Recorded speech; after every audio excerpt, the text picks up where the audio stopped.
Hey guys, it's Nicole, and we're going to talk about lesson planning. So when you have a new group of swimmers, or you have a swimmer you've been working with and you're going to work on a new skill, let's talk about some things we need to consider before we move forward with what we're going to do. So I have put together this little chart for you to look at. So some things that we want to consider are the concept or the skill that's going to be learned. So for example, I'm working with a guy. He needs to be comfortable in the water. He can swim. He's not a great swimmer. He could be more proficient. He could have more effective strokes. So I'm definitely going to work with him to improve that.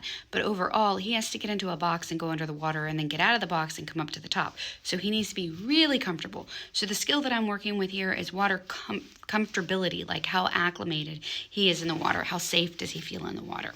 I need to know the current level of the participant, which I do.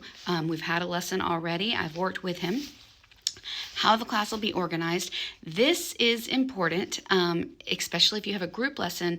I have a one-on-one lesson, so I have a pool, and I have the whole lane, so I have 3 feet, I have 7 feet, I've got the whole length of the pool, and all of this goes into my planning. How much time we need. Any skill that we have, you need to practice it. And we meet once a week, and I encourage him to meet 2 more times. So I want him at a minimum to get in the pool 3 times a week. If he could do it every day, great. I know people have schedules and things that limit them and they can't get in every day, and that's okay.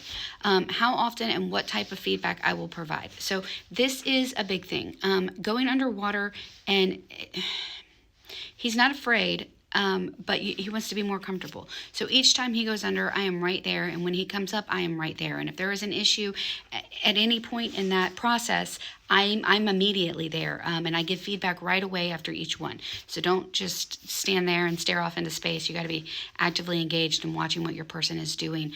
And how will you evaluate their performance? Mine is I tell them what the goal or the objective is before we get started. And then if they meet the goal or the objective, great. And if they don't, that's not on them. That's on me. It's not that they failed, it's that I failed them, and I say, let's try to get to it this way. And in the middle of class, I come up with a new concept and a new plan of how we're going to get to that goal. Maybe I just need to add a step before we get to where we're going. So I hope you find these helpful. I hope you have fun planning your lessons. Good luck on your next swim lesson.